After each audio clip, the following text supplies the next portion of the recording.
ಶುಭೋದಯ ಸಂಕಲ್ಪ ಸಿದ್ಧಿ ವಿಶೇಷ ಕಾರ್ಯಕ್ರಮಕ್ಕೆ ತಮ್ಮೆಲ್ಲರಿಗೂ ಆತ್ಮೀಯ ಸ್ವಾಗತ ಹೇಳ್ತಾ ಇರೋದು ನಾನು ಅನುಷಾ. ಫಸ್ಟ್ ಟೈಮ್ ಚಾನಲ್ ವೀಕ್ಷಿಸ್ತಾ ಇರೋದು ಅಂತಂದರೆ ಈಗಲೇ ನಮ್ಮ ಚಾನಲ್ನ ಸಬ್ಸ್ಕ್ರೈಬ್ ಮಾಡಿ, ನಮ್ಮ ವೀಡಿಯೋಸ್ನ ಲೈಕ್ ಮಾಡಿ. ಮನುಷ್ಯ ಅಂದಮೇಲೆ ಹಲವಾರು ರೀತಿಯಾಗಿರುವಂಥ ಸಮಸ್ಯೆಗಳಿಗೆ ಒಳಗಾಗಿರ್ತಾರೆ. ವಿವಾಹ, ಉದ್ಯೋಗ, ವ್ಯಾಪಾರ, ಹಣಕಾಸಿನ ತೊಂದರೆ, ಸಾಲದ ಬಾಧೆ, ಮನೆ ಕಟ್ಟುವಂಥ ಯೋಗ ಇದೆಯಾ, ಕೊಟ್ಟಿರುವಂಥ ಹಣ ವಾಪಸ್ ಬರುತ್ತಾ, ಆರೋಗ್ಯದಲ್ಲಿ ಏರುಪೇರಿನ ಸಮಸ್ಯೆಗಳು, ಬಿಸ್ನೆಸ್ ಲಾಸ್ ಇರಬಹುದು. ಈ ಎಲ್ಲ ಒಂದು ತೊಂದರೆಗಳಿಂದ ನೀವು ಆದಷ್ಟು ಬೇಗ ಹೊರಗಡೆ ಬರಬೇಕು ಅಂತಂದರೆ ಇವತ್ತೇ ಈಗಲೇ ನೀವು ಅಕ್ಷಯ ವೃಕ್ಷವನ್ನ ಬರ್ಮಾಡ್ಕೊಳ್ಬೇಕಾಗತ್ತೆ. ಇದರ ಬಗ್ಗೆ ನಿಮಗೆ ಹೆಚ್ಚಿನ ಮಾಹಿತಿ ಬೇಕು ಅಂತಂದರೆ ಸ್ಕ್ರೀನ್ ಮೇಲೆ ನಿಮಗೆ ಸಂಖ್ಯೆಗಳು ಬರ್ತಾ ಇದೆ, ನಂಬರ್ಸ್ಗೆ ನೀವು ಕಾಲ್ ಮಾಡ್ಬೋದು, ಮಾಹಿತಿಯನ್ನು ಪಡೆದುಕೊಳ್ಬಹುದು. ಇನ್ನು ಕಾರ್ಯಕ್ರಮದಲ್ಲಿ ನಿಮ್ಮೆಲ್ಲರ ನೆಚ್ಚಿನ ಸ್ಪಿರಿಚುವಲ್ ಗುರು ಡಾಕ್ಟರ್ ವಿಷ್ಣು ದತ್ತ ಗುರುಜಿಯವರಿದ್ದಾರೆ. ಬನ್ನಿ ಗುರುಗಳನ್ನ ಇವತ್ತಿನ ಸಂಕಲ್ಪ ಸಿದ್ಧಿ ಕಾರ್ಯಕ್ರಮಕ್ಕೆ ಬರ್ಮಾಡ್ಕೊಳ್ಳೋಣ. ನಮಸ್ತೆ ಗುರುಗಳೇ, ಕಾರ್ಯಕ್ರಮಕ್ಕೆ ಭಕ್ತಿಯ ಸ್ವಾಗತ. ಗುರುಗಳೇ, ಇವತ್ತು ತುಂಬಾ ನಾನು ಚಿಕ್ಕ ಪ್ರಶ್ನೆನ ತೊಗೊಂಬಂದಿದ್ದೀನಿ, ಶಾರ್ಟ್ ಆ್ಯಂಡ್ ಸ್ವೀಟ್ ಆಗಿರಲಿ ಅಂತ. ಸೊ ನಮ್ಮ ಮನೆಯ ಮುಂದೆ ಯಾವ ಗಿಡಗಳನ್ನ ನಾವು ನೆಡಬೇಕಾಗತ್ತೆ, ಅಥವಾ ಯಾವುದು ಗಿಡಗಳಿಲ್ದಿರ ಪ್ಲೇನ್ ಇದ್ದರೆ ಒಳ್ಳೇದಾ, ಅಥವಾ ಗಿಡ ಇರಬೇಕು ಅಂತಂದರೆ ಇಂಥ ಗಿಡ ಇದ್ದರೆ ನಮಗೆ ಅದೃಷ್ಟ ತಂದುಕೊಡುತ್ತೆ ಅನ್ನೋದಾದರೆ ಯಾವ ಗಿಡ ಅಂತ ತಿಳಿಸ್ತೀರ? ಓಂ ವಿಶ್ವಸ್ಮೈ ನಮಃ. ಕೃಷ್ಣ ಕೂಡ ಇದರ ಬಗ್ಗೆ ಕೆಲವೊಂದು ಕಡೆ ಉಲ್ಲೇಖ ಮಾಡಿರೋದು, ಮಾತಾಡಿರೋದು ಕಾಣಿಸುತ್ತೆ. ಭಾಳ ಪ್ರಮುಖವಾಗಿ ಮನೆ ಮುಂದುಗಡೆ ಇರಬೇಕಾಗಿರತಕ್ಕಂಥದ್ದು, ನಾನು ಶ್ಲೋಕ ಜ್ಞಾಪಕ ಬಂದರೆ ಹೇಳ್ತೀನಿ. ತುಳಸಿ, ಪಾರಿಜಾತ, ಅಶೋಕ ಪ್ರಿಯ ಅಂತ ಬರುತ್ತಿದ್ದು. ಅಂದರೆ ಅಶೋಕ ವೃಕ್ಷ, ತುಳಸಿ, ಪಾರಿಜಾತ, ಅಂಕೋಲೆ, ಬಿದಿರು, ಇನ್ನು ಔದುಂಬರ, ಅರಳಿ, ಪಾಲಾಶ, ಈ ತರಹದ ಮರಗಳನ್ನು, ಗಿಡಗಳನ್ನ ಇಟ್ಟರೆ ಅದೃಷ್ಟವಂತೆ, ಬಹಳ ಬಹಳ ಅದೃಷ್ಟವಂತೆ. ಕೃಷ್ಣನ ಉಪದೇಶ ಇದೆ.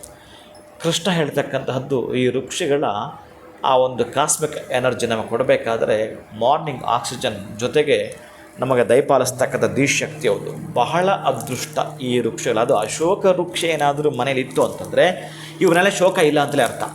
ಯಾಕಂತಂದರೆ ಆ ಸೀತಾದೇವಿ ಇದ್ದದ್ದು ಅಶೋಕವನದಲ್ಲಿ, ಹಾಗಾಗಿ ಸೀತೆ ಕೂಡ ಬಹಳಷ್ಟು ಅದನ್ನು ಇಷ್ಟಪಟ್ಟು ಪೂಜಿಸಿರ್ತಕ್ಕಂತಹದ್ದು.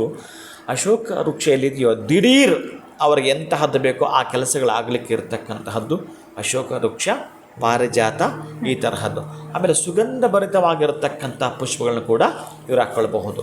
ಇನ್ನು ಮುಳ್ಳು ಬರ್ತಕ್ಕಂತಹದ್ದು, ರೋಸ್ ಗಿಡ, ಅದೆಲ್ಲ ಮುಳ್ಳು ಅದು ಕಡಿಮೆ, ಅದು ನಿಮಗೆ ಹೂ ಕಾಣುತ್ತೆ, ಪರವಾಗಿಲ್ಲ. ದೊಡ್ಡ ಮಟ್ಟದಲ್ಲಿ ಬರ್ತಕ್ಕಂತಹದ್ದು ಬರುತ್ತೆ. ಈಗ ಬಿಂದಿ ಮರ, ತಾಳೆ ಮರ, ಹಾಲು ಬರ್ತಕ್ಕಂಥದ್ದು, ಮುಳ್ಳಿರ್ತಕ್ಕಂಥದ್ದು.